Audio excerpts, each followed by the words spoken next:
नमस्कार, मैं श्वेता सिंह आपका स्वागत करती हूं। रात के 8 बज रहे हैं। वक्त है बड़ी खबरों से आपको खबरदार करने का। लेकिन सबसे पहले गणतंत्र दिवस की आप सबको शुभकामनाएं, क्योंकि आज देश 77वां गणतंत्र दिवस मना रहा है। आज का दिन सिर्फ देश के भविष्य की योजनाओं के लिए ही बड़ा नहीं है, बल्कि राजनीति में बड़ी खबरों का दिन रहा है।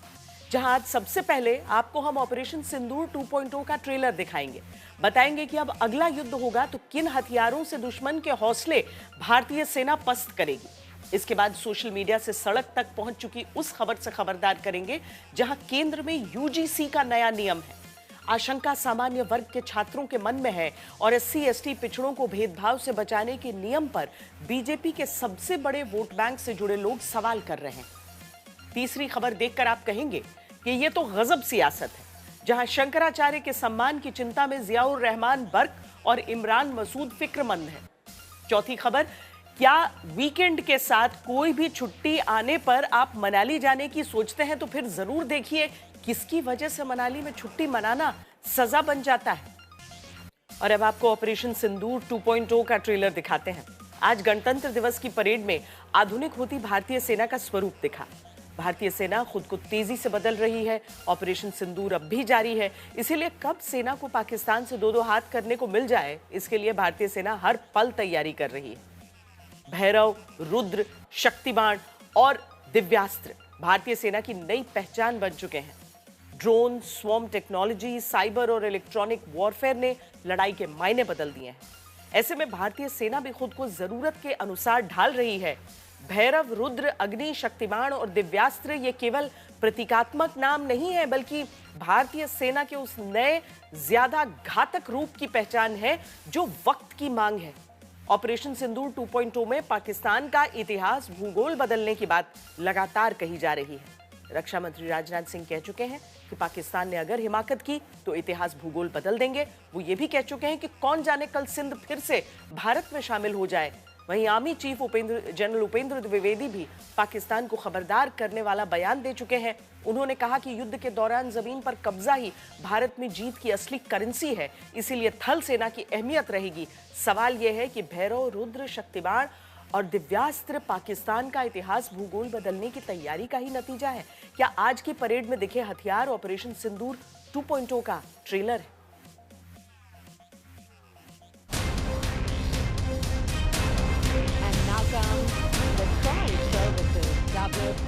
आतंक के विरुद्ध भारत की लक्ष्मण रेखा अब एकदम स्पष्ट है। अब फिर कोई टेरर अटैक हुआ तो भारत जवाब देगा, पक्का जवाब देगा।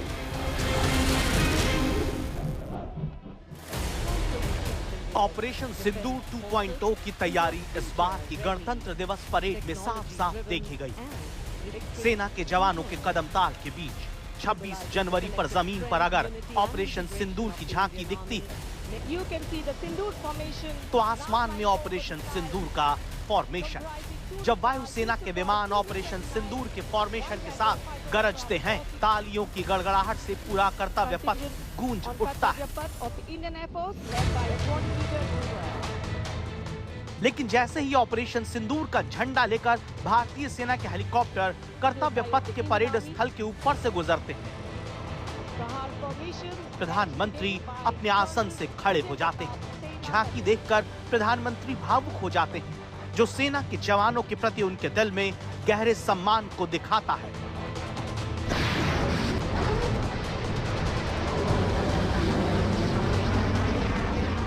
ऑपरेशन सिंदूर अब भी जारी है, इसीलिए भारत लगातार खुद को ऑपरेशन 2.0 के लिए तैयार कर रहा है, जिसमें पाकिस्तान के पास बचने का कोई रास्ता नहीं होगा। आज हमारे पास नई और कटिंग एज टेक्नोलॉजी का ऐसा सामर्थ्य है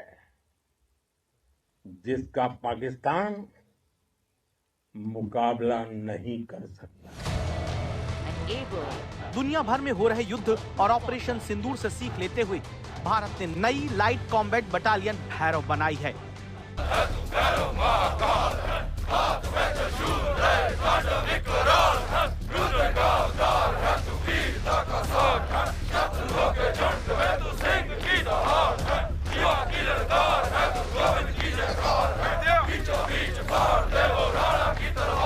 अभी जो भैरव बटालियन है वो लगभग 14 से 15 की संख्या में रेज किए गए हैं, लेकिन आगे योजना और अधिक संख्या में इन्हें रेज करने की है। और इसका सबसे बड़ा कारण ये है कि बदलते समय में ज़रूरतें बदलती हैं और ऐसे में जो आम तौर पर जिन्हें आप पैदल सेना कहेंगे यानी कि इन्फेंट्री और स्पेशल फोर्सेस जो होते हैं हमारे, उनके बीच का जो दायरा होता है, जो गैप होता है, उसे पूरा करने के लिए भैरव बटालियन के ये जवान पूरी तरीके से सक्षम हैं। मौजूदा वक्त में हर इन्फेंट्री बटालियन में घातक टीम होती है जो दुश्मनों को आगे बढ़ने से रोकती है। वहीं स्पेशल फोर्स ये काम दुश्मन के इलाके में जाकर करती है। लेकिन युद्ध की बदलती तस्वीर के हिसाब से भैरव बटालियन बनाई गई जो बहुत कम वक्त में ही स्वतंत्र ऑपरेशन के लिए तैयार रहेगी। इसमें पैदल सेना के अलावा आर्टिलरी, एयर डिफेंस के सैनिक होंगे जो तोप से लेकर ड्रोन और लाइटनिंग एम्युनिशन से लैस होंगे। नई बटालियन भी इसको हम कह सकते हैं भारतीय सेना की, लेकिन इसके साथ ही इसकी खासियत जो है वो बताई जा रही है कि एक गैप को ब्रिज करना, जो कि एक नॉर्मल इन्फेंट्री बटालियन होती है और स्पेशल फोर्सेस होती है। जी हाँ, ये एक क्रिटिकल रिक्वायरमेंट थी और as per the decade of modernisation, जिसके अंदर की एक बहुत ही क्रिटिकल गैप, ऑपरेशनल गैप को ब्रिज किया जा रहा है, जो कि पैरा एसएफ और नॉर्मल इन्फेंट्री बटालियन के बीच में स्थित रहेगी। टास्क के मुताबिक इसका आकार नॉर्मल इन्फेंट्री बटालियन से छोटा रखा गया है, बट इनके पास काफ़ी ज़्यादा न्यू जनरेशन वेपन्स और इक्विपमेंट दिया गया है, जिससे कि हम इफ़ेक्टिव ऑपरेशंस और टारगेट एरिया पे डिस्ट्रक्शन कर सकते हैं। ऑपरेशन सिंदूर से सबक लेकर ड्रोन और काउंटर ड्रोन पर सेना का फोकस बढ़ा है। कर्तव्य पथ पर दिख रहा ड्रोन शक्ति ईगल प्रहार इसी का नतीजा है, जिसके बारे में गणतंत्र दिवस के मुख्य अतिथि को बताते हुए प्रधानमंत्री दिखते हैं। ड्रोन शक्ति के जरिए देश में ही ड्रोन डिजाइन डेवलप किए जाएंगे। इसका इकोसिस्टम बनने से भारत निगरानी से लेकर इलेक्ट्रॉनिक वॉरफेयर तक के ऑपरेशन कर पाएगा। ऑपरेशन सिंदूर 2.0 में शक्तिबाण रेजिमेंट भी अहम भूमिका निभा सकता है। गणतंत्र दिवस की परेड में ये रेजिमेंट झुंड वाले ड्रोन, लाइटनिंग एम्युनिशन और लंबी दूरी के ड्रोन से लैस दिखा। इससे सेना 5 से लेकर 500 किलोमीटर दूर तक दुश्मन ठिकानों को निशाना बनाने में सक्षम होगी।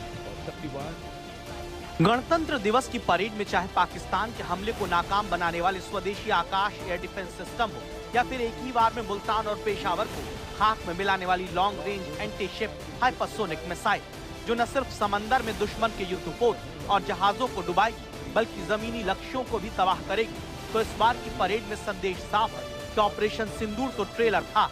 भविष्य की लड़ाई में भारत पराक्रम की नई गाथा लिखने को तैयार है। ऑपरेशन सिंदूर को लेकर पाकिस्तान के झूठ को स्विट्जरलैंड के एक प्रमुख थिंक टैंक ने तार-तार कर दिया। रिपोर्ट में बताया गया कि पिछले साल 7 से 10 मई के बीच हुए ऑपरेशन सिंदूर में भारतीय वायुसेना ने पाकिस्तान को घुटनों पर ला दिया था। इसी वजह से पाकिस्तान को 10 मई 2025 को सीज फायर की गुहार लगानी पड़ी। 47 पेज की इस रिपोर्ट का title operation Sindoor the India Pakistan air war है। इसे स्विट्जरलैंड के centre for military history and perspective studies ने तैयार किया है। इसे भारत के बाहर तैयार की गई रिपोर्ट्स में सबसे विस्तृत माना जा रहा है। रिपोर्ट में कहा गया है कि ऑपरेशन सिंदूर के आखिरी चरण में भारतीय वायुसेना को पाकिस्तानी क्षेत्र में गहरे हमलों की पूरी आजादी मिल गई थी। वहीं पाकिस्तान वायुसेना पलटवार की क्षमता खो चुकी थी। 10 मई की सुबह तक भारतीय वायुसेना ने ब्रह्मोस और स्कैल्प जैसी लंबी दूरी के सटीक हथियारों से पाकिस्तान के अंदर गहरे हमले किए। दूसरी ओर पाकिस्तान के फॉरवर्ड रेडार नष्ट हो चुके थे और भारत के S-400 एयर डिफेंस सिस्टम ने उनके एवैक्स यानी हवाई चेतावनी प्लेटफॉर्म को गंभीर खतरा था।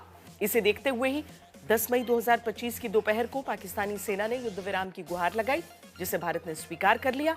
रिपोर्ट में बताया गया कि भारत ने अपने राजनीतिक और सैन्य लक्ष्य हासिल किए, आतंकी ढांचों को तबाह किया और पाकिस्तान की हवाई कार्रवाई को नाकाम करने में सफल रहा।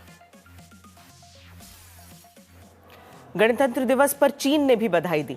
चीन के राष्ट्रपति शी जिनपिंग ने भारत को अच्छा पड़ोसी, दोस्त और सहयोगी बताया।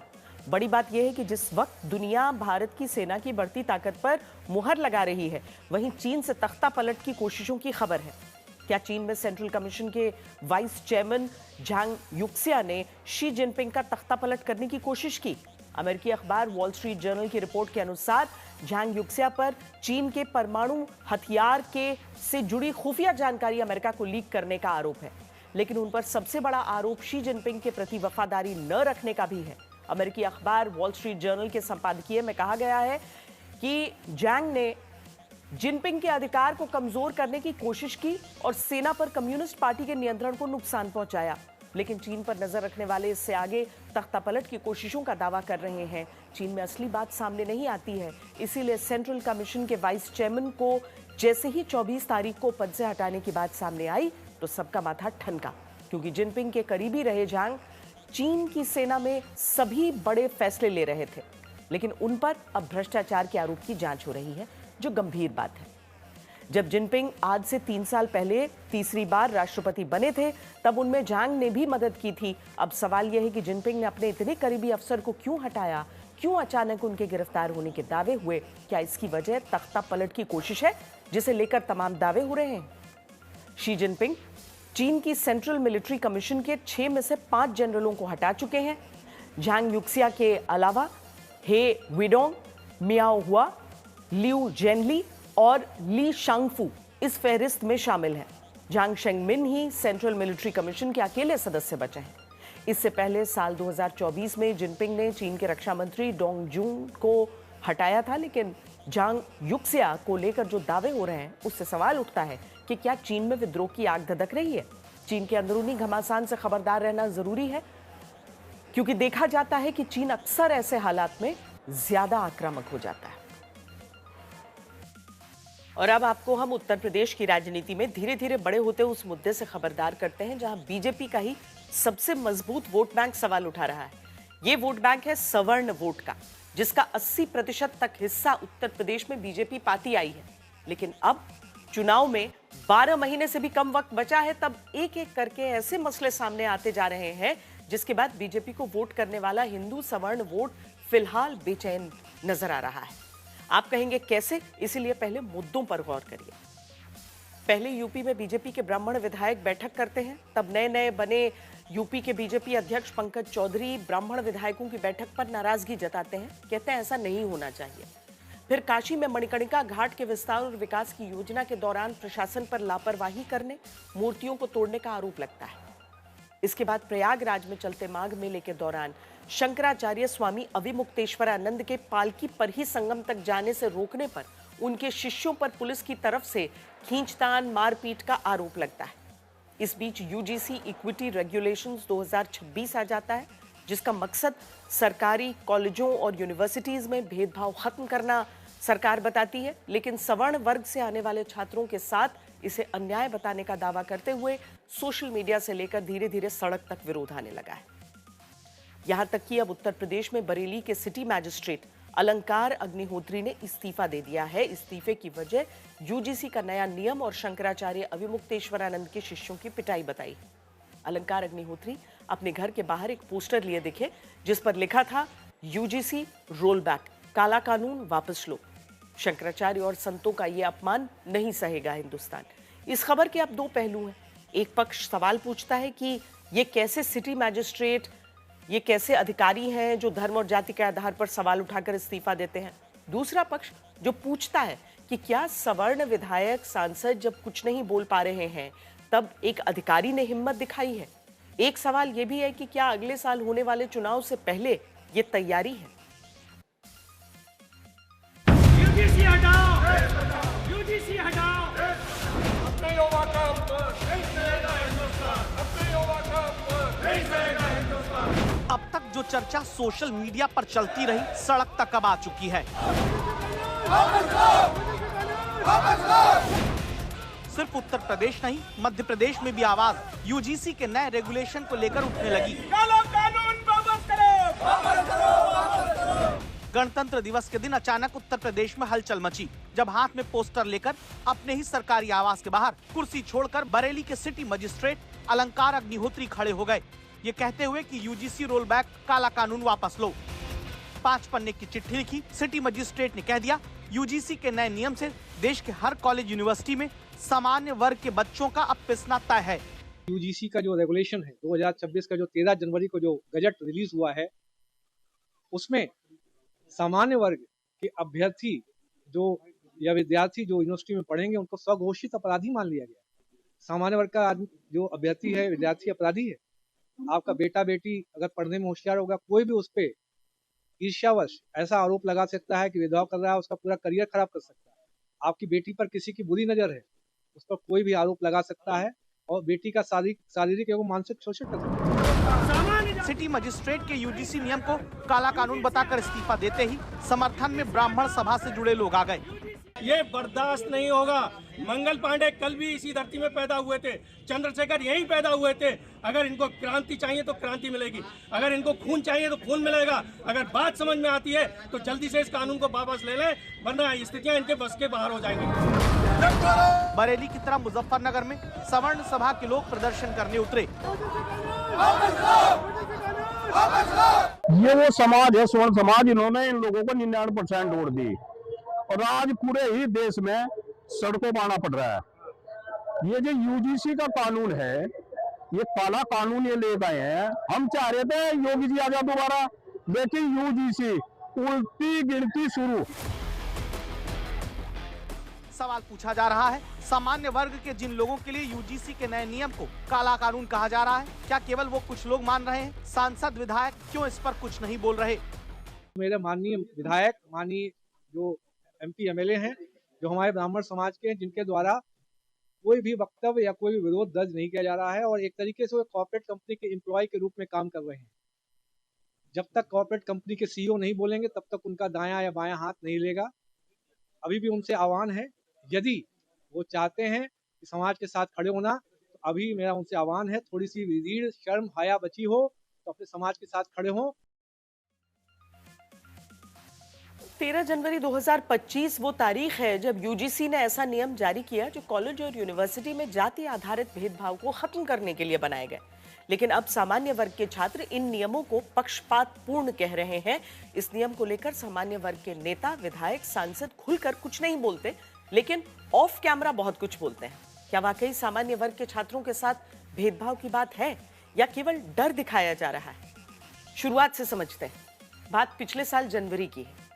जनवरी 2025 में सुप्रीम कोर्ट में रोहित वेमुला और पायल तडवी की मां की तरफ से लगाई गई पीआईएल पर सुनवाई हुई। सुप्रीम कोर्ट ने पिछले साल यूजीसी को निर्देश दिए कि वो कॉलेज यूनिवर्सिटी में जातिगत भेदभाव रोकने वाले नियम कड़े करे। इसके बाद यूजीसी इस साल नया रेगुलेशन लेकर आई, जिसका नाम है the University Grants Commission promotion of equity in higher education institutions regulations 2026। इस नियम का यूजीसी ने दायरा बड़ा किया है। छात्र, छात्रा, शिक्षक, नॉन टीचिंग स्टाफ के सदस्य या एडमिनिस्ट्रेटर सब इन नियम के दायरे में आएंगे।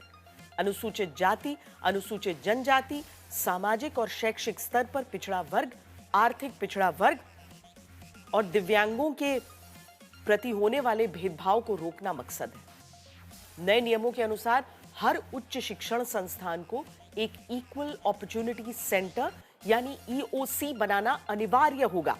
काउंसलिंग करने, नियम लागू करने, जागरूकता फैलाने, शिकायतों का निपटारा करने का काम भी इसी ईओसी को करना होगा। तय हुआ है कि ईमेल, पोर्टल, लिखित या हेल्पलाइन के जरिए शिकायत हो सकती है, जिसमें 24 घंटे में इक्विटी कमेटी की तरफ से कार्रवाई शुरू होगी। 15 दिन में रिपोर्ट जमा होगी और इसके बाद 7 दिन के भीतर संस्थान के मुखिया की तरफ से अंतिम फैसला होगा।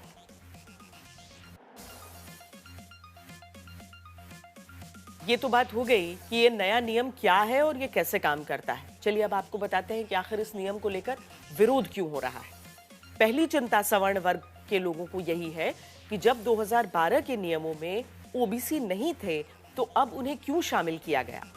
अगर कर लिया गया तो इसमें सवर्णों को क्यों शामिल नहीं किया गया? सवर्ण समाज के लोग कहते हैं कि उनके वर्ग के छात्रों को पहले ही आरोपी के कैटेगरी में डाल दिया गया है। वो दलील देते हैं कि कॉलेज यूनिवर्सिटी में अब सामान्य विवाद में भी इस नियम से फंसा दिया जाएगा। दूसरा, 2012 में जो नियम था उसमें अगर कोई व्यक्ति झूठी शिकायत करता पाया जाता था तो उस पर जुर्माना लगाने का प्रावधान था, मगर इस नए नियम में इस प्रावधान को हटा दिया गया है।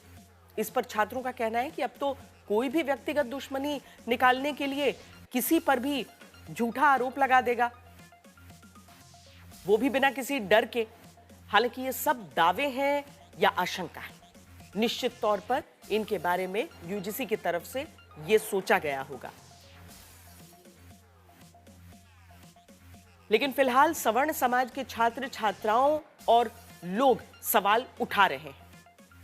अब इसको लेकर जब बीजेपी के नेताओं से सवाल हो रहा है तो वो बचते दिख रहे हैं। केंद्रीय मंत्री नित्यानंद राय सवाल सुनकर भगवान का जयकारा लगवाने लगे। यूजीसी में नियम में बदलाव किया गया है। आगे करो। स्वर्ण समाज काफी आक्रोश में है। यूजीसी को लेकर स्वर्ण समाज काफी आक्रोश में है, इसको क्या कहेंगे? भगवान विष्णु माता लक्ष्मी की जय। यादव के विदेश हरिहर नाथ की जय। बाबा पाटलेश्वर नाथ की भारत माता की। अगर उत्तर प्रदेश की बात करें तो पिछले चुनाव में ब्राह्मणों ने 89%, क्षत्रियों ने 87%, वैश्य समाज ने 83% और अन्य सवर्ण ने 80% वोट किया। अब उसी समाज के लोग जब सवाल करने लगे हैं तो बहुत से बीजेपी नेता कह रहे हैं कि नियम पढ़ा नहीं, पढ़कर बोलेंगे या फिर भरोसा दे रहे हैं कि कुछ गलत नहीं होगा। यूजीसी एक बड़ा गंभीर विषय है, इसलिए मैं इसको अध्ययन कर रहा हूं और जो कुछ भी बोलूंगा बहुत सोच समझ करके बोलना है, क्योंकि ये समाज से जुड़ा हुआ मुद्दा है और कोई सामंजस्य निकलना चाहिए। तो बिना जानकारी के मैं इस पर बोलना नहीं चाहता हूँ। विरोध शुरू हो गया इस कानून को लेकर, जगह बिना किसी उसके भी। देखिए, मैं अपनी बात कर रहा हूँ, मैं इसको अध्ययन कर रहा हूँ। मंत्री जी, यूजीसी के नए प्रावधान आए हैं, उसको लेकर तमाम तरह का बवंडर आरोप लगाया जा रहा है कि इससे जो सवर्ण छात्र हैं उनका नुकसान होगा। इस पर आपका क्या कहना है? देखिए, यूजीसी के जो नए प्रबंध हैं, इसके बारे में जो आपने सवाल किया, इस पे फिर या तो हमें अध्ययन करने का मौका दीजिए, मैं देख लूं कि क्या है। लेकिन मैं इतना एक चीज गारंटी के साथ कह सकता हूं, ये सरकार कोई भी ऐसा काम नहीं करेगी जिसमें किसी भी एक समाज के किसी भी हिस्से को कोई नुकसान पहुंचे। हम लोग सवर्ण छात्रों के पर एफआईआर हो जाएगी अगर वो इक्वालिटी को कोई आरोप लगा देता है तो। देखिए, ऐसे आप सोच रहे हैं ऐसे ही कोई आरोप लगा देगा, ऐसे ही कोई एफआईआर हो जाएगी, गलत धारणा है। इन अफवाहों में मत पड़िए। हम लोगों ने हर व्यवस्था मजबूत किया है, हर स्तर पे लोगों का जनजीवन आसान किया है और सुरक्षित किया है। तो ऐसी कोई व्यवस्था सरकार नहीं करेगी जिसमें कोई अपने आप को असुरक्षित समझे। मंत्री जी, यूजीसी को लेके जो है तमाम विरोध चल रहे हैं और सरकार ने इसको समानता के लिए लागू किया है 2026 में, क्या रहेगा? अभी मुझे इसके बारे में कोई जानकारी नहीं है। मुझे नहीं लगता कि अभी कोई चीज लागू हुई है।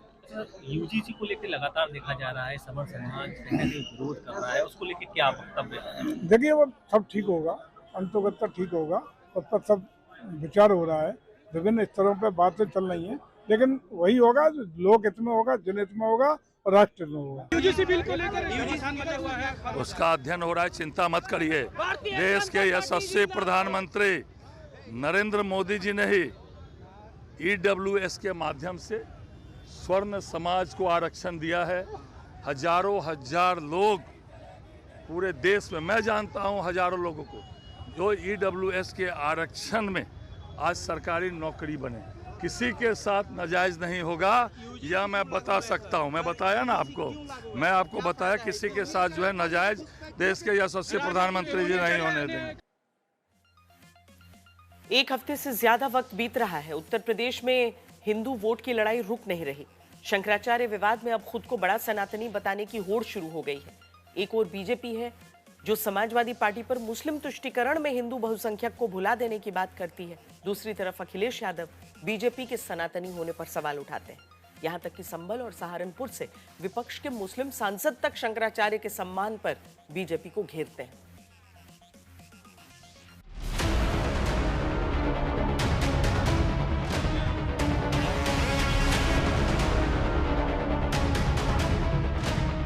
शंकराचार्य स्वामी अविमुक्तेश्वरानंद ने अब तक प्रयागराज के माघ मेले में संगम स्नान नहीं किया और बीजेपी समाजवादी पार्टी में बड़ा सनातनी साबित होने की राजनीति चल रही है। बीजेपी सनातनी नहीं है, बीजेपी को हिंदू धर्म से कोई लेना देना नहीं है।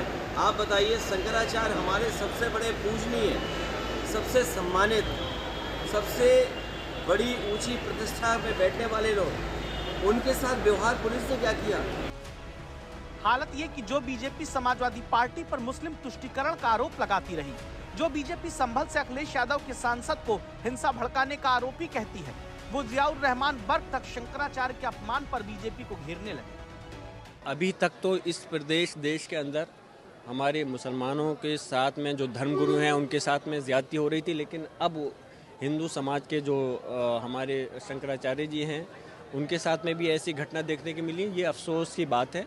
हम चाहते हैं कि धर्मगुरुओं का सम्मान होना चाहिए, उनका किसी तरह का कोई अपमान नहीं होना चाहिए। समझना कठिन नहीं कि इस वक्त बीजेपी के सबसे बड़े वोट बैंक यानी हिंदू बहुसंख्यक वोट पर किस कदर शंकराचार्य विवाद में विपक्ष डेंट करना चाहता है।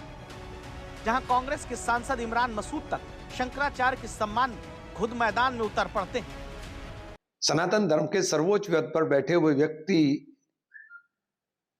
के विरुद्ध अगर इस तरह के अपमानजनक शब्दों का या उनके अपमान का काम किया जाएगा तो वो किसी सूरत में स्वीकार्य नहीं। आम आदमी के साथ भी नहीं ऐसा व्यवहार होना चाहिए, लेकिन वो तो बहुत बड़े उच्च पद पर आसीन व्यक्ति हैं, उनका सम्मान की सुरक्षा हर कीमत पर होनी चाहिए। विपक्ष हिंदू वोट पर घेरता है, लेकिन डेंटिंग पॉलिटिक्स तो बीजेपी के भीतर भी चलने का आरोप है, जहां मुख्यमंत्री बिना नाम लिए कालनेमी कहते हैं और उप मुख्यमंत्री शंकराचार्य को भगवान बताते हैं। धर्म के खिलाफ आचरण करता है, क्योंकि ऐसे तमाम कालनेमी होंगे जो धर्म की आड़ में सनातन धर्म को कमजोर करने की साजिश रच रहे होंगे। हमें उनसे सावधान होना होगा, उनसे सतर्क रहना होगा। संविधान पे देश चले और संविधान के तहत फैसले हों। आज शंकराचार्य जी के सामने भी संकट पैदा कर दिया सरकार ने। सोचिए, मैंने प्रार्थना की है भगवान शंकराचार्य जी से कि कृपा पूर्वक वो अपना जो विरोध है उसको समाप्त करके संगम, पवित्र संगम में स्नान करके एक अनुकूल संदेश देने की कृपा करें। मेरी हाथ जोड़ करके विनती है, प्रार्थना है, लेकिन अभी मेरा कोई जाने का कार्यक्रम नहीं। लेकिन जो अधिकारी नहीं पहुंचे उस पर बड़ा उन्होंने नाराजगी व्यक्त की। जो भी होगा उसके लिए हम लोगों ने कहा था उसकी जांच करा करके जो होगा समाधान उसका निकाला जाएगा। शंकराचार्य विवाद पर भले अलग स्टैंड लेते डिप्टी सीएम दिखते रहे, लेकिन प्रयागराज में वो शंकराचार्य से मिलकर खुद मनाने नहीं पहुंच पाए। जहाँ मुख्यमंत्री उपस्थित नहीं है वहाँ वही मुख्यमंत्री है, तो उनके पास पावर था। एक तरह से वो यहाँ पर आदित्यनाथ जी की अनुपस्थिति में मुख्यमंत्री थे, तो वो चाहते तो आकर के यहाँ सब व्यवस्था बना देते, व्यवस्था बना करके ले जा करके स्नान कराते और वचन देते लिखित रूप से कि भविष्य में यह नहीं होगा। चारों शंकराचार्यों के सम्मान की सदा रक्षा करना का हम वचन देते हैं। दे पाए क्या वो? आपको जनता की उस दर्द से जुड़ी खबर दिखाते हैं जो बढ़ता ही जा रहा है। सरकार चाहती है कि भारत के लोग देश में ही घूमें ताकि घरेलू अर्थव्यवस्था को मजबूती मिले, लोगों को रोजगार मिले, लेकिन जब आम आदमी घूमने निकलता है तो उसे बदले में जाम मिलता है। मनाली इस वक्त चर्चा में है क्योंकि वहां घंटों जाम में फंसे सैलानी अपना दुख दर्द लोगों से बांट रहे हैं। कह रहे हैं मनाली मत आओ। ऐसा तब हुआ जब लॉन्ग वीकेंड और बर्फबारी के बाद पर्यटकों के आने की उम्मीद सबको थी, लेकिन हिमाचल सरकार फिर भी पर्यटकों की उम्मीदों पर खरी नहीं उतरी। बहुत मजा आ रहा है, मतलब इतनी स्नो तो एक्सपेक्टेड ही नहीं थी। बहुत मजा आ रहा है। हाँ, थोड़ा सा आने में दिक्कत हुई बट मजा आया। ओवरऑल एडवेंचरस है पूरा।